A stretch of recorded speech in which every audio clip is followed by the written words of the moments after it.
On the next Empire Report, terror on Rice. The casualty reports continue to climb after an out-of-control ship crashes into the Cary University campus. We'll update the situation on the ground. Drifters Days. Some pilots claim the condition is real, yet doctors don't agree. We'll tell you what you need to know before your next long voyage. Angeli's Sadabal team is in trouble. The Arrows could face huge fines after being accused of scrambling opponents' comm systems. Will the allegations further sink the struggling team both on and off the field? All that and more on the next Empire Report at 2200 SET.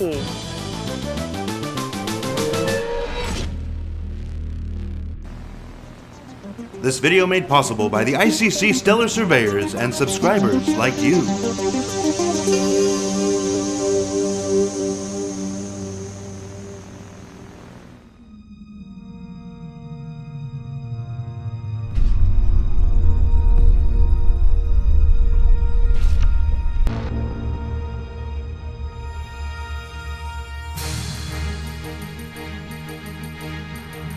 Hey everybody, welcome to Around the Verse. I'm Sandy Gardner. And I'm Ben Lesnick. There's a little bit of clapping going on there. DragonCon was this weekend and we had a blast meeting with our fans there. We did. We went down to Atlanta. We're on a couple of panels. We met backers from all over the place, handed out some constellation pins. Sandy got to see her very first super hardcore sci-fi convention, and she lived to tell the tale. I did, and I chickened out on my cosplay. It was terrible, but they were so serious about their cosplay downstairs that I got really scared, and I just showed up in regular clothes. Sorry about that. So, but yes, the panel was great. I actually got to answer 2 questions. Yeah, it was really good. And people really enjoyed the endeavor, so. Yes, and speaking of the endeavor, you think we could get away with showing a couple of shots right here? I think we can. There you go. And for those who are wondering what they're seeing there, this is the Endeavour, our upcoming science ship currently in development. We gave our backers a little sneak preview of it at DragonCon. This is not the finished version of the ship, but we're getting close. We're developing the different pods, making a few changes to the front section. And once that's done, along with the design for all of our different science options, we'll be putting it up on the site. So keep watching. I heard fishing instead of finishing. Well, it actually involves some fishing, so. Maybe that's why. And of course, with this event, DragonCon, came another free fly promotion. And if you would like to free fly with this free fly promotion, use this code. The code goes right here. And we would also like to thank Candace for sharing her table at Bar Citizen. Oh yes, thank you, Candace. Go Gators! Go Gators! We ended up seeing a Gators versus New Mexico, was it? Maybe. I don't really pay attention to American Gridiron. But, well, Gators completely thrashed. I'm pretty sure it was New Mexico. But that was. This is not going to make any sense to anyone. He doesn't know anything about football. You're supposed to know about football. Oh, what? So we'd like to welcome everyone who's joining us through the DragonCon code. We hope you stick around. Star Citizen is pretty cool, we think, and it's just getting cooler. Come on. I'm a natural salesman. Vanguard sale ended this week. Ben, did you get one? I did. I picked up a Sentinel so I can cause some electronic trouble in the verse. Wow. What about you? No, I did not get one, but it is certainly one of our most popular ships. Yeah, Gurmark did a fantastic job with this one. It all really came together well. We enjoyed doing the Q&As throughout the week. We couldn't get Gurmark to stop rendering more artwork of the Vanguard, though if you didn't see these, here are a couple more that came out at the end of the week. Art goes here, changing up the script as we go.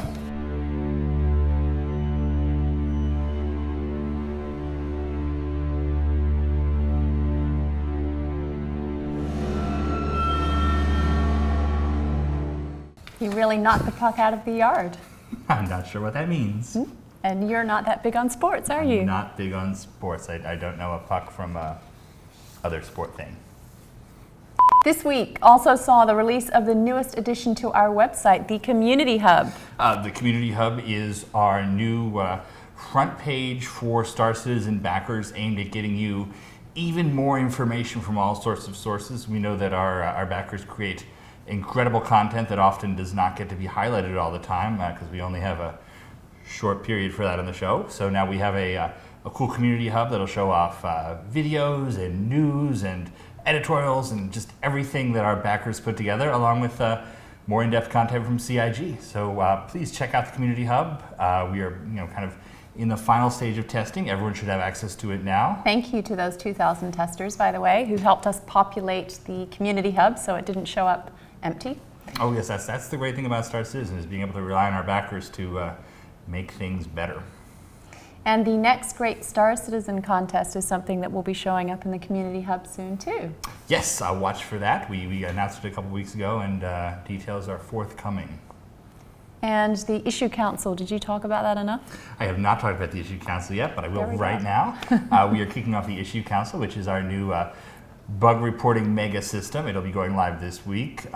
You will be able to report bugs more like a QA tester than someone posting to a message board now. It generates JIRA tickets. It lets people work together to identify bugs. It's a great new system. It's going to help us make Arena Commander, Star Citizen, Social Modular, everything just all that much better. Please help us test this thing. Wow, I hope Turbulent are ready for an explosion of bugs. That just sounds like... An explosion of bugs. Well, it sounds like, because our fans are very helpful, so. All right, knock it out. And with that, let's check in with our studios for news from around the verse. To the spectrum. Just doing this gun Lots thing of a lot. finger today. guns today. Really abusing the finger. Yeah.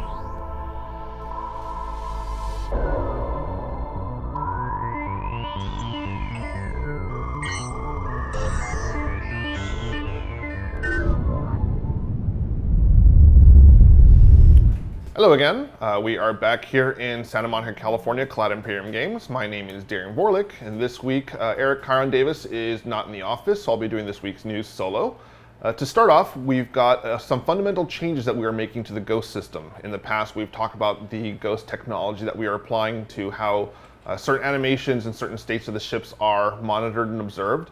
So with the Star Citizen 1.3.0 coming up with the multi-crew release, we are making some fundamental changes to how Ghost functions. As these things develop, we'll be releasing a little more details as they come forward. On top of that, we are also working on our CitizenCon release. We've got a bunch of the producers and designers visiting from the UK, kind of doing some technology sharing between us as we get closer towards that release. Finally, we've got a refactoring and item redesign of our item system, which is something that Paul Reindel, our engineering lead, and famous bug smasher Mark Abent are working on. So again, just like the Ghost, it's a little too premature for releasing some of the details on what that's entailing. Just kind of want to give you guys a heads up that some fundamental changes are coming to some of our core technologies. So you should be seeing updates on those in the upcoming weeks. So that's all I've got from California. Once again, I'm Darren Vorlick. Thank you guys.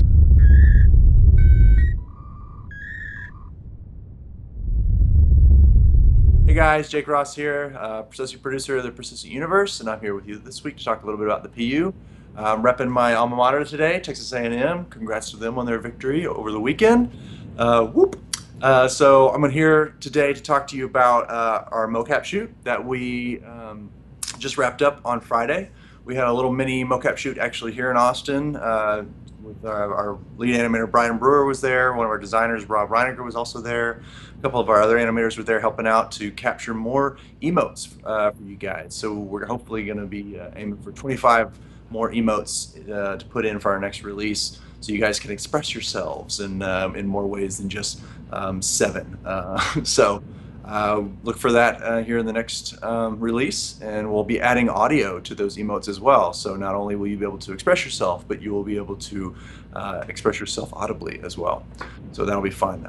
We've also got some character work coming up. We're working on hair internally. We've got what we think is a gold standard hair model for our characters. So we'll be outsourcing some of that and creating some variants. So hopefully we'll have some characters that little more fleshed out in the cranial region up top. So that'll be good. And we're also outsourcing some character clothing. CG Bot's going to be helping us out again, taking us on some of that. So we'll be able to have more than just the 6 FPS armors in there as well. So soon you'll guys be able to actually kind of set up your characters the way you want them to. So that'll be kind of cool. Lastly, we're working on some environment tweaks. Adjusting the lighting here and there. We're adding some clouds up in the sky that are kind of moving around, making the impression of weather going on in ArcCorp.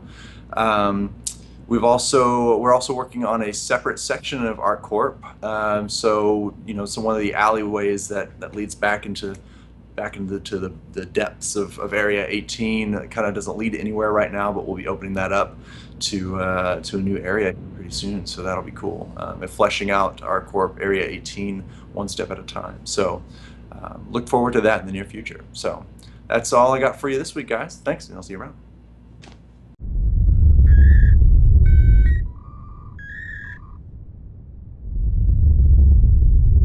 Hi, I'm George Kidd, network programmer at Foundry 42 UK. And I'm Clive Johnson, also a network programmer at Foundry 42 UK. Recently, I've been working on optimizations.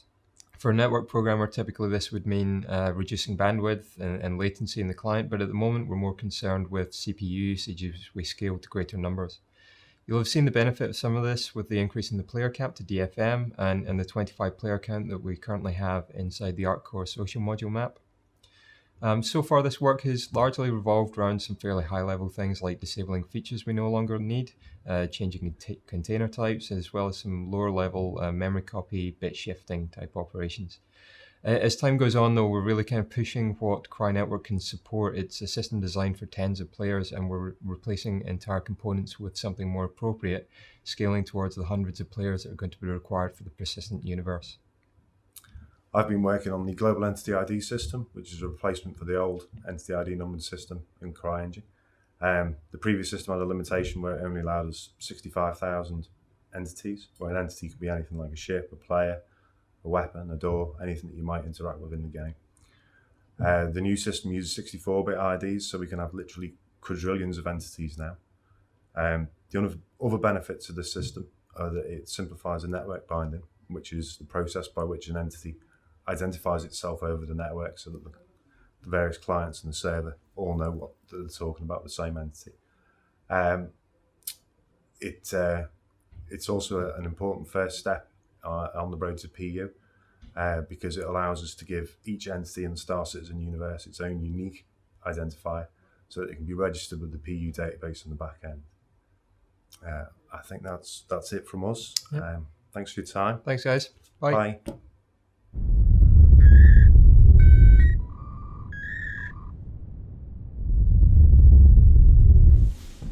Hey guys, Brian Chambers from the Frankfurt office. I'm here with Jason Cole, our lead cinematic animator. I thought this week, just bring him on board. He can kind of dive in and tell you what him and Hannes and the rest of the guys have been doing for cinematics. All right. Hey guys, so basically we are getting all the data back from Imaginarium, the mocap data, just reviewing the shots and the scenes and going over how things get implemented into the game and stuff, so how we're gonna bring all the cuts together from the editor and get them implemented properly in the game so they sync up really nicely and we get the most out of the acting and the actors and stuff like that. We're also working on just working with AI systems, working with the designers to get that most out of the animation. So we're starting to be able to layer animations on top of cycles and stuff like that, and it's a matter of making those work, get the best out of additive animations on top of cycles, things like that. How's the facial been coming? We saw some cool stuff the other day. Really nice. Like the stuff that we're getting back, it looks really good. And then they're still adding like wrinkle maps and stuff. I mean, the stuff that I saw was basically just purely like bones on the face, and we were getting really good formations on that. And then they're adding like blood maps and wrinkle maps and stuff like that, so you get really like in-depth stuff. So it should look really nice when we present it, hopefully at CitizenCon. So I'm excited for it. That's the first time kind of all the bits are going to come together. Yeah. So hopefully we can give you guys a good idea of like basically where we're trying to go with this and with the cast and the acting direction and all that stuff. So Cool. yeah. Awesome. So short and sweet. Thanks for watching. We'll see you next week. As always, a big thank you to our students from around the world. You guys are doing fantastic work. James had a chance to sit down with the Chief Technology Officer of Turbulent, Benoit Beausejour. Take it away, James. Thanks, guys. I'm here with Chief Technology Officer of Turbulent, Mr. Benoit Beausejour. You can't fail if you don't try. Thanks for coming on, man. All right. All right. So, for those who are just joining us, you work for Turbulent. That's right. What is Turbulent? We are a web shop. So we build web platforms for games and film and TV and whatever entertainment business, but mainly games. Okay. And what do you do for Star Citizen? Specifically, the website, the store, and the entire, what you guys call the platform, which supports the game in every single way. So when we want to add a ship to the game, right, that starts with you. Yes. Well, first we need to know that it's going to exist, right? And so if, let's say we introduce a new variant, well, it's going to start with us. We're going to define an item code that represents that ship, and then we'll sync up with all the engineering departments to make sure that everybody knows the item code, how it's going to be sold, what's the, how it's going to be offered to players, how it can be earned. Sometimes the item codes can be earned. And so when everybody's on the same page, this is how it propagates to your hangar or in AC or in your rec system. Gotcha. So things like that recent Play to Win Glaive promotion. That's right, exactly. You were very involved with. Absolutely. So this reward system would basically receive notification from the game if you finish Wave 18, and then that would reward you with entitlements to allow you to purchase or rent the Glaive, for example. So this is all our part. All right. And for when we do these posts, like the monthly reports and the letters from the chairman, you guys often help with the styling. Yes. So most of the time that our team is going to be involved in big releases, like a concept sale, letter from the chairman, or like those big posts that are very important. We'd come in and add a little flavor to the posts so that they're not all the same and that they look better. So like that's where our team's going to come in and give you guys a hand in styling. Gotcha. So everything from the platform that supports the game to the website that people go to, robertspaceindustries.com, and the forums. Absolutely. And the upcoming community hub. This is all on the same platform level. So this is stuff we're adding to the existing platform that we built, 2 years ago now, almost 3. So based on that, we keep expanding it. So Community Hub is definitely a big module for that. Gotcha. You said you started almost 3 years ago with Star Citizen? Yeah, well, in 2012, really. How'd that come about? Well, that's a funny story. We got into contact with Chris by, it was pure luck, really. And Chris needed help on his website, and we were obviously available to go in and help out. So we did a couple of patches on the old site, if you guys remember what the old site looked like. I have almost erased it from my memory at this point, but we'll see if we can drag up an image or two. And so we worked in the following 6 months almost to build the current site and the current platform that you see. So Chris came down to Montreal. We talked over about it. We talked about the plans to what the system would need on an e-commerce level, authentication level. Big plans about we're right in the middle of a crowdfunding campaign, and we're already talking about the hangar, right? Because that's just the way it is, right? And so we already planned on how we were going to power the launcher, because when you log into the game, the authentication service is on this end. So you authenticate against your account on the platform. And so this was engineered at that time where we made the first release of the hangar module. And it came up, like this. We built the first platform and was launched in June 2013. And then we've kept expanding that since then. And to game reward system, more item codes, more logic for sales. It's been a non-stop ride. We've been sending, for everybody who doesn't know, we've been sending code updates to the website every week since November 2012. Wow. Every week. And you mentioned authentication and stuff. So when players log into the game, your guys' work is the first layer of what we hit. Yeah, exactly. So if the authentication service is down, not the one you get to in game. Once the game launches, that's separate. That's entirely in the universe. But before that, when you talk about the launcher, you switch from PTU to live. All of that stuff. This is all running straight off the platform. And you guys helped with the new launcher too, right? Yeah.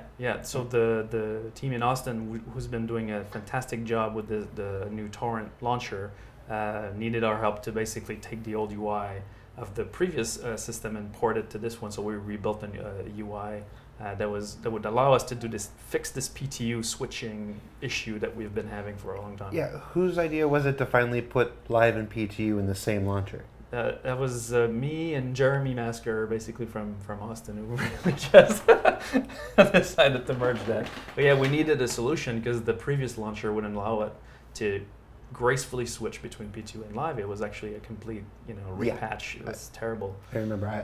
I'm a big fan of the new launcher. Good. So thanks. And we really want to keep expanding that to bring it to the level of other games so that we can have, in the launcher more stuff that you can do. Bring, your account layout tool, bring it down to the launcher, have more news information in the launcher so that you can actually, while you're patching, there's something to see and to do in the launcher. And how did you come to Turbulent? I am a co-founder, so I started part of the company. Basically Turbulent is a two-headed beast. At first, me and Mark, my partner, we started it. Mark is the business side of things, so and I was the technology officer, and then that was in 2002, and then we've been going ever since. So okay. I was 23 years old when we founded the company initially. And how long have you guys been in business now? 13 years. So you are how old? We can do the math. I'm 36. Not math. So all right. So we've covered how you came to be part of Star Citizen. Yeah. A lot of folks want to know what's next. I would be burned at the stake if I didn't ask about Organizations 2.0. Right. What can you tell us about Org 2.0? Well, in the past, when we built the initial org system, we had big plans to keep expanding it, but we quickly realized that we can't go too far into the org system because the game needs to catch up.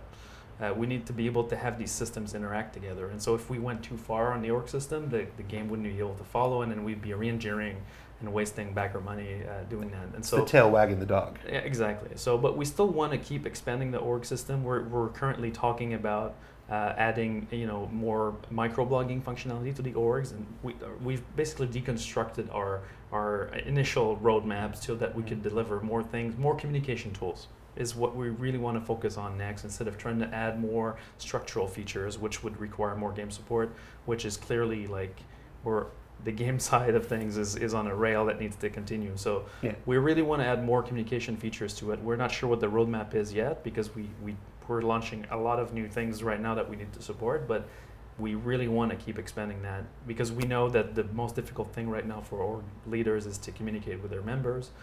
So we've talked about forum functionality before, but microblogging might come before that.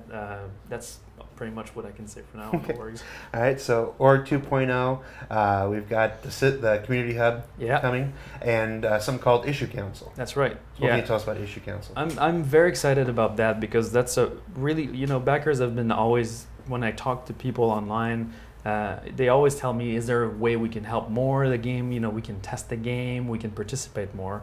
And the Issue Council really embodies something where backers can really, really help CIG. Because by having a system where, not only just a bug tracking system, because that would be simple to do, but having a system where the community can by themselves filter the right bugs so that the QA teams don't have to do that they can spend their cycle testing the game and then including backer feedback in.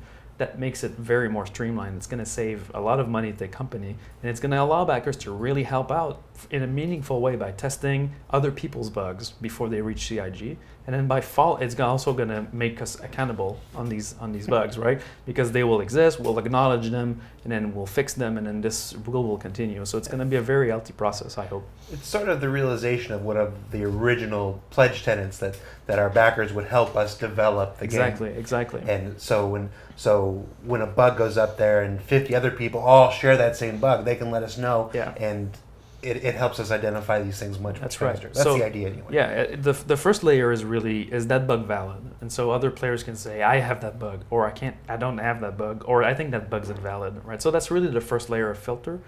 But then the second layer is, that bug's important to me.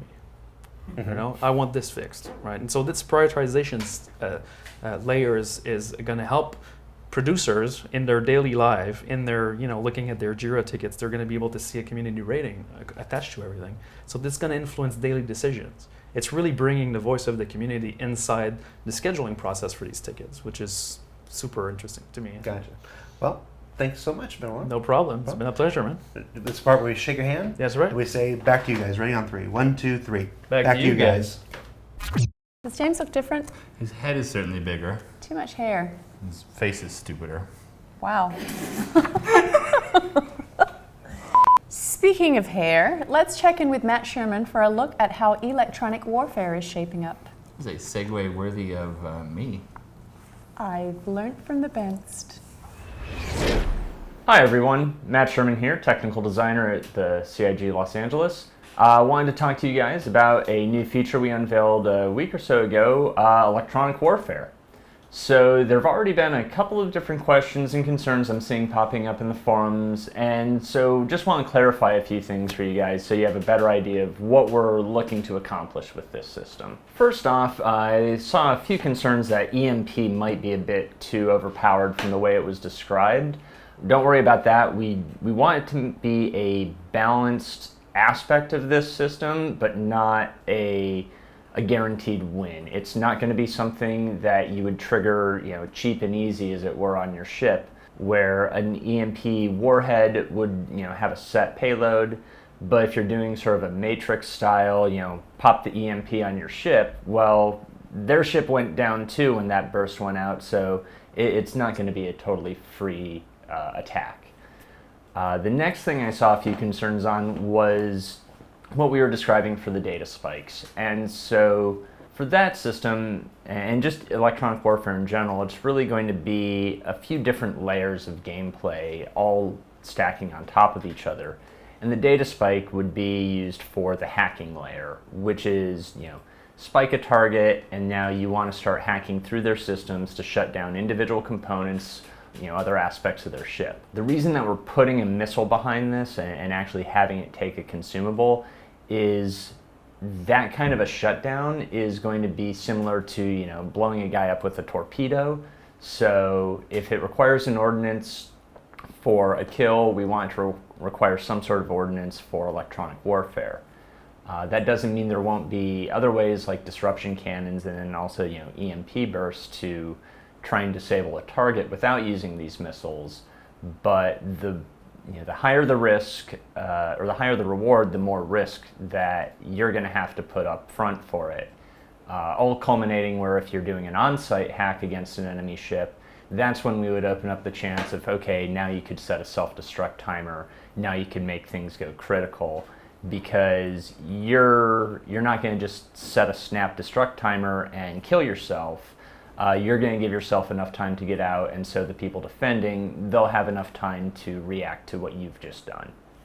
To help clarify for you guys how we're really planning to roll this system out, because this is a really big system that's going to play into a lot of other core ship systems like communications and scanners.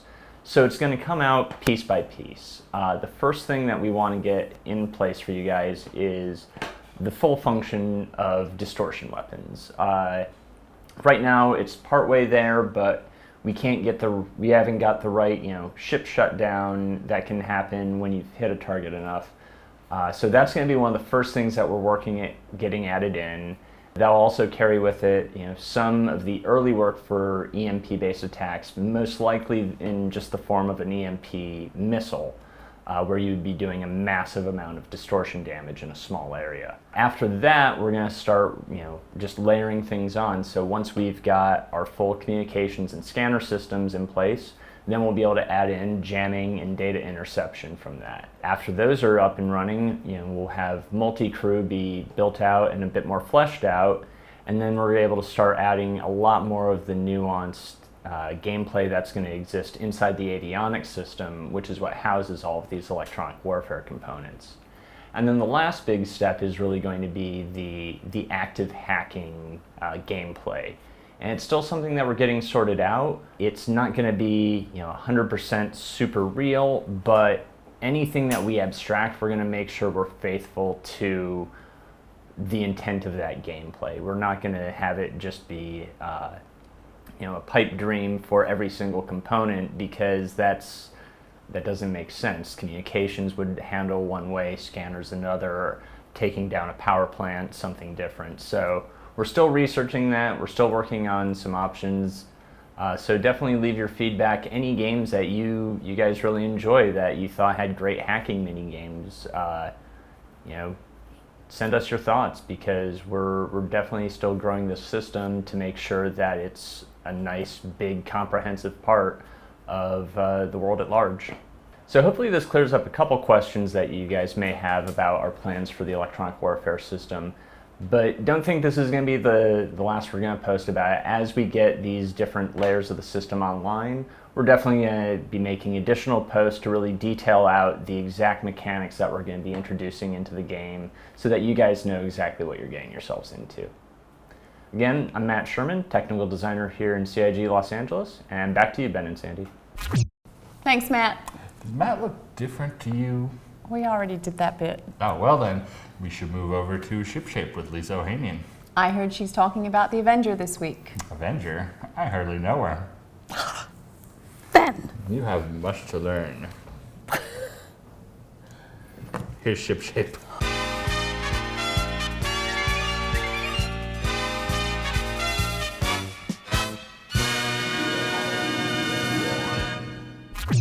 Hello everyone, and welcome to this week's episode of Shipshape.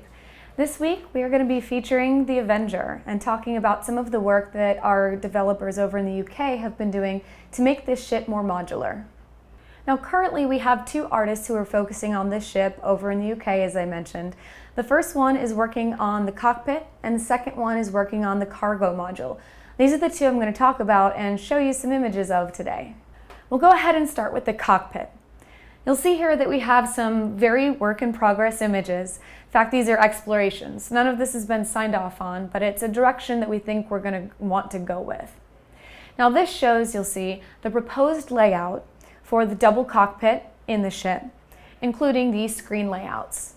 In speaking with this artist, he said that his favorite and most challenging aspect of the ship were in fact the same thing, fitting everything into this space. He said it was like a puzzle. The challenge is here that he has to use the same hull, the same shape, the same space as the original ship, but he also has to keep all of the functionality of the double cockpit.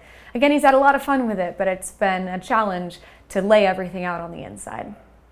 Now, as some of you might know, the Avenger used to have a double cockpit, but the version that's currently in game does not. We really liked this idea, and again, we wanted to do some more exploration as we work on some of the modularity options for this ship to see if that's something that we can implement as a choice for you guys again. Now, in speaking with the artists working on the cargo module for this versatile ship, he said that his favorite thing has been retexturing this room to look more high-tech.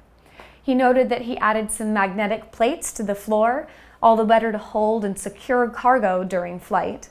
We've got another image here that shows some of the lights and also some of the text and symbols that we've added to the inside of the ship, again, to give it a more warehousey, industrial feel.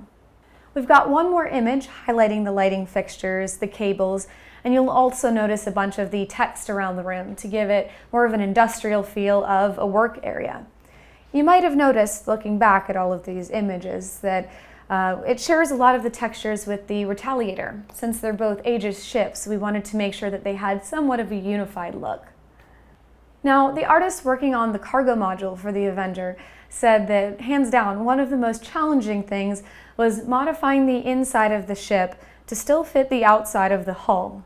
We have some very specific sizing requirements for cargo units, and he wanted to make sure that he increased the size of the room enough to fit all of that and for people to walk around, but without changing the size of the exterior of the ship, which would defeat the purpose of creating a module. All right, guys, that's all we have to share today on the modularity work we've been doing for the Avenger recently. But don't worry, this is just one of several that we're going to have coming down the line to help you guys customize your Avengers. Back to you, Sandy and Ben. Thanks, Lisa. It's time for this week's MVP. Ben, envelope, please. The envelope. Alrighty. And the winner is... Who writes these things? A Tonal Freerider won. That is a hell of a username, but he also made a hell of a spaceship, created a Lego Vanguard that looks fantastic. Check it out. And 2 weeks ago, we announced a contest for I'm a Star Citizen info cards. Hundreds and hundreds were submitted, and I love seeing what everybody came up with. Yes, picking the winners were incredibly difficult, but the folks who will be receiving a Vanguard are Mr. Combustible, Geo Get Money, and Kin Shadow. Woo! Well done. Please, we will reach out to you. You can pick the Vanguard of your choice, and we'll put it on your account. We want to see your ArcCorp videos. One thing we've seen since the launch of the social module is that we have quite a few erstwhile urban explorers who are doing, shall we say, interesting things to the cities around Area 18. Share your best or strangest or most exciting finds with us, and we'll share them here on the show. Cool. And we wouldn't leave you without an art sneak peek. So here it is. Peek.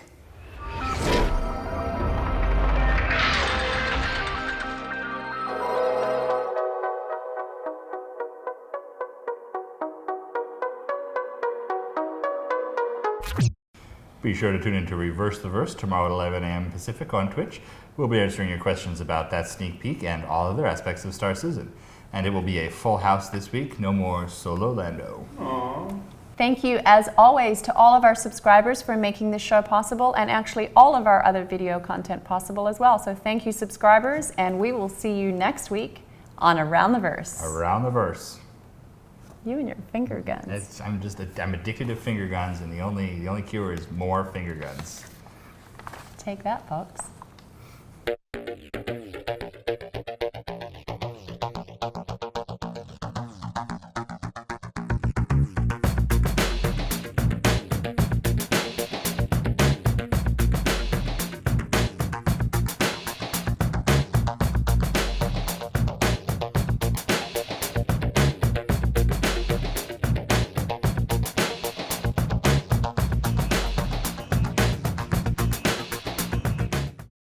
Does James look different? I'm not sure what that means. James didn't do the interview.